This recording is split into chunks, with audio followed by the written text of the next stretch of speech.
Hello everybody, welcome back to my channel, Trading Secrets. This channel is for entertainment purposes only, and for those of you who do not know, my name is Ali and I have over 20 years experience teaching accounting, economics, business and law. And through this channel I'd like to bring you some stock analysis and a short 5-minute trading lesson at the end, so please stay tuned. Okay, so let's start with a recap of previous day's trading. On the whole, very good day. There was some good recovery. The stimulus was passed and it was generally well received by the markets. The fear of inflation has also not been as significant as I may have expected. So fingers crossed, the green shoots of recovery seem to be there. So lots of tremendous gains on a lot of the plays that we are in. But the one that I think I was most pleased with was American Battery Metals. Although it was up just in excess of 7%, I was very pleased with this because in the previous video this was also a stock that I covered in terms of being subject to a short attack by Spruce Management. And I'd like to thank all the investors in ticker symbol ABML for their positive reaction on social media. We do not need such a company to tell us that they have no revenue, the permits are not valid. As investors, we do our due diligence. We are aware the company does not have any revenue. We are aware that they are in early stages. We do know that we are investing in a penny stock, and we are aware that it's volatile and comes with risk.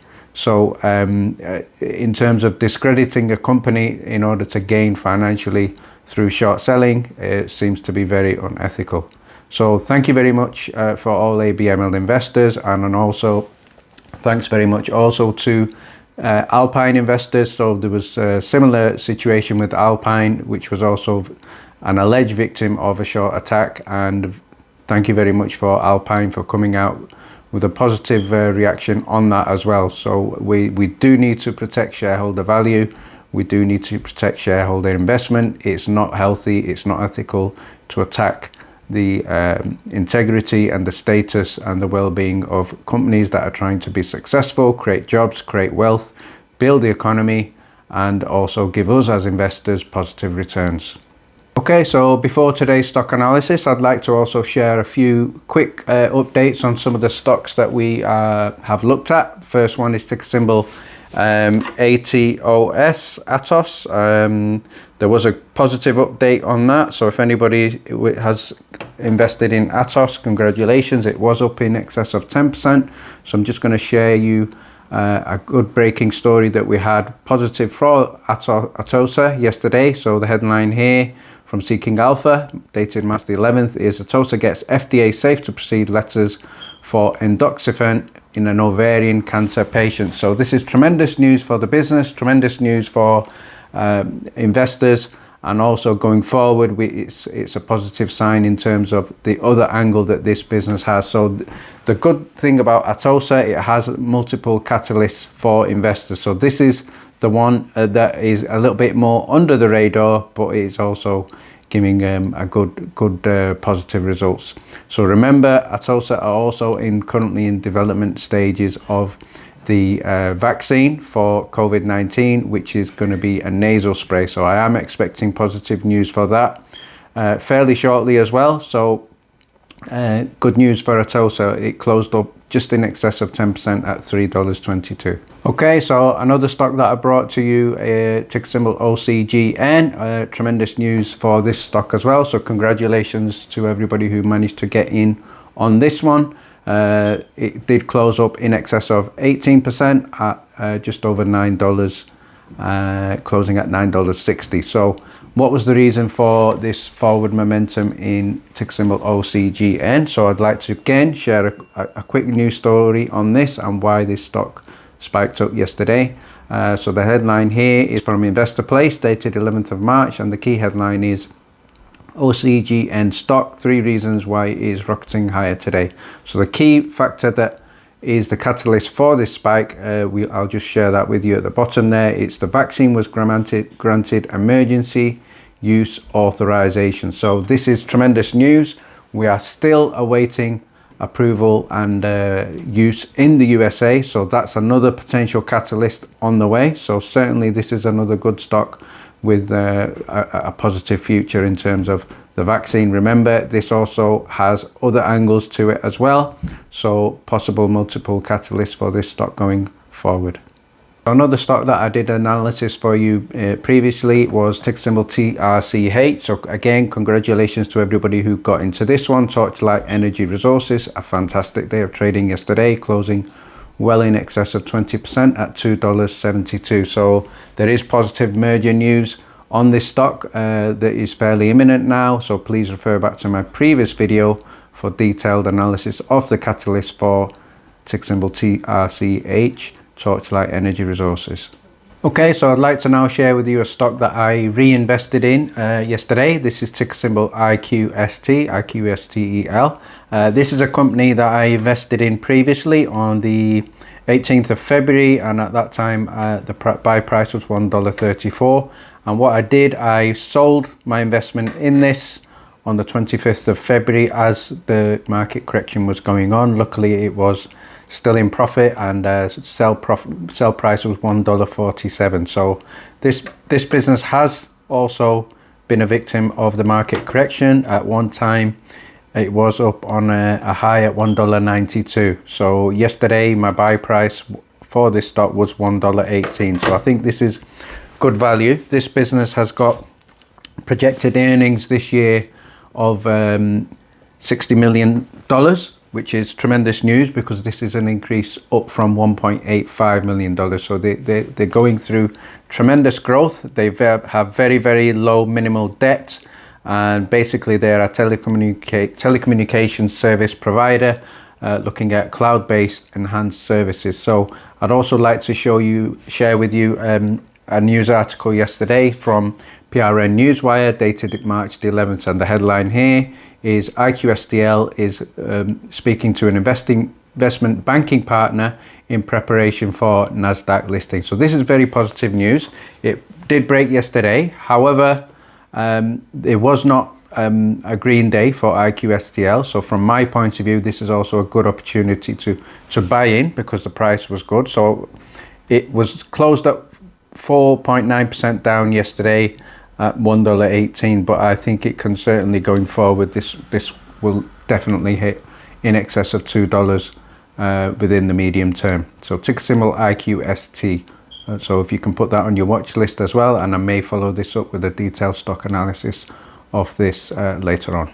So today's stock analysis is for ticker symbol EH, and that is Ehang. So this is a stock that I did mention to you earlier. I bought into this stock on the 10th of March at buy price of $44.20. So I did sell my Bitcoin mining stock in Mara at $39.80 to invest in this at $44. I'm currently just up in excess of 15.2% up, and yesterday it closed up a healthy 15%. So ticker symbol EH.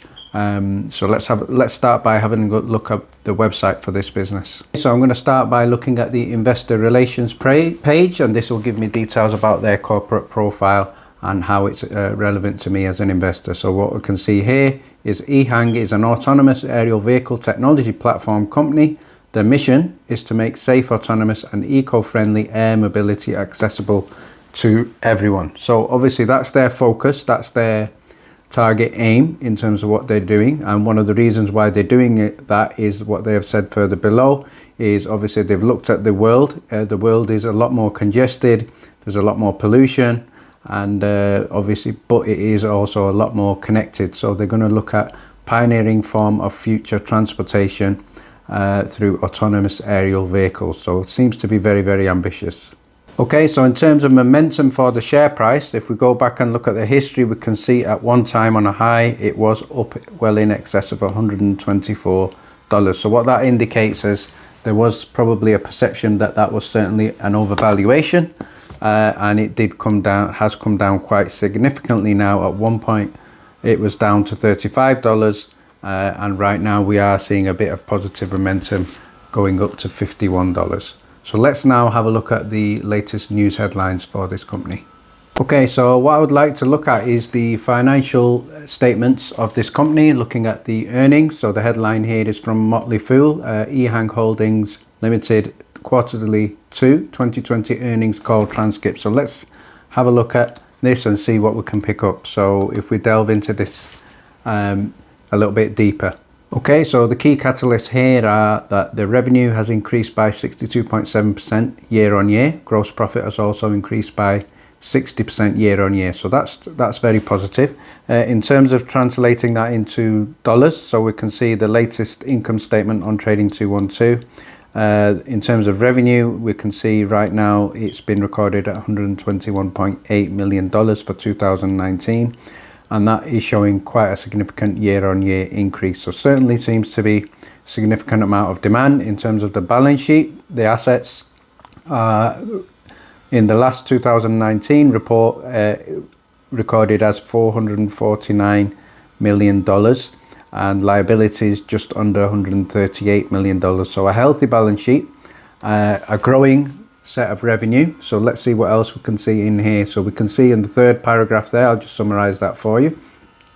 They have made a remarkable regulatory breakthrough in China and Canada. So they've obtained the world's first commercial pilot approval for passenger grade AAVs for air logistics in China, as well as special flight operation certificate for Transport Canada civil aviation. So there's certainly positive news there in terms of breakthroughs. And the other thing they are saying is in terms of COVID-19 and their global marketing strategy, they're looking at minimizing their risk. They're looking at further enhancing their marketing opportunities. And also notably, the important thing that I can pick up from this article is they are looking at targeting Europe and Asia. So very, very ambitious company. So let's see what else we can see. Okay, so final part of this article, we can see in the second paragraph there, I'll summarize that for you. They're looking at moving into business expansion with strong commercialization ability. They're looking at improving their capabilities. They have a research and development center for air mobility. This is going to look at mobility solutions with a training center, and they're looking at an initial annual capacity of 600 units. They're expected to expand and have further growth and support for air mobility business in China. So the third paragraph, I'll summarize that for you there. So they're also looking at air tourism services going forward. This is something that they are focusing on. They're looking at Ehang AAVs. They're looking at working with hotels in terms of sightseeing. They're looking at transportation, air logistics, aerial media light shows. And they're looking at collaborations not only with other uses of AAVs, but developing a new commercial use for Ehang by providing customers a brand new interesting experience of air tourism. So certainly very ambitious there. Okay, so one more news article I'd like to share with you is from March the 10th, 2021. And the headline here is from CX Tech. Headline is City to City Ehang Tests Intercity Range Flying Car.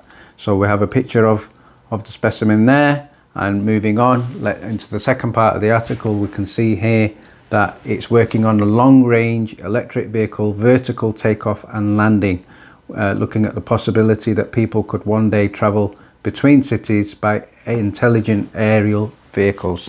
So I don't think this is something that is going to happen overnight. Certainly it's going to be a long-term project. However, it is a market that is there. It is something that can happen. I believe the technology is possible. I believe this company could be a leader in this field. However, it is very far from large-scale operations. So we can see that in the fourth paragraph down. Okay, and the last thing I'd like to share with you on this analysis is the growth in institutional investors very recently for this stock. So let's have a look at this in the last 5 days. So this is covering the period in March from the 5th of March, the 8th of March, the 9th of March, 10th of March and the 11th of March. So this is large scale orders from institutions, and that is something that is positive for us as retail investors, because it means this seems to be something they may know. This seems to be something they have obviously carried out expert research in, and they're having more confidence in this business. So we can see that investments on the 5th of March were $0.59 million, then moving forward $0.86 million. The highest was on the 9th of March at $2.29 million, then $0.47 million, and again on the 11th of March $1.42 million. So the the backing from institutions certainly seems to be increasing. Okay, so now let's look at a strike price. So although this is not actually a penny stock, it's probably just as volatile as a penny stock. So we have seen, obviously, as I said earlier, highs in excess of $124 and lows just over $35. So huge movement there. A very volatile stock, and this is something that definitely needs to have a stop loss. I think it is a good time right now to invest. If you can catch this, certainly I would look at an investment in this stock. If you can catch this anywhere under $45. So it's currently trading at $51. My entry price on this was $44.20. So if you can catch this around about $44, $45, I think that would be a good entry point, but certainly needs a stop loss. And I think once you get profits in excess of 25%, consider cashing out and also consider taking profits. So ticker symbol EH. Okay, so today's lesson of the day is on short selling. So short selling has been in the news quite significantly for a while now, especially with the game stock.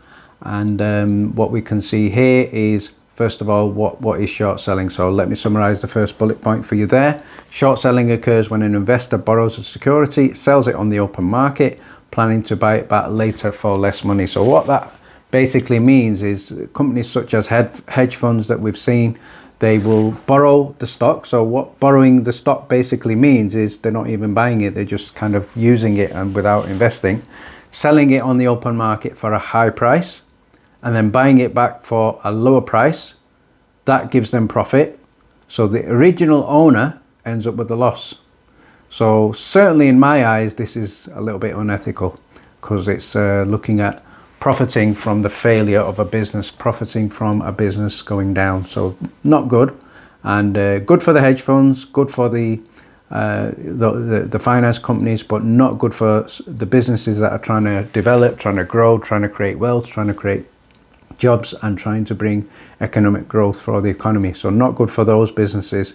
And we've seen that already with what's happening with a number of our stocks. So short sellers bet on and profit from a drop in the securities price.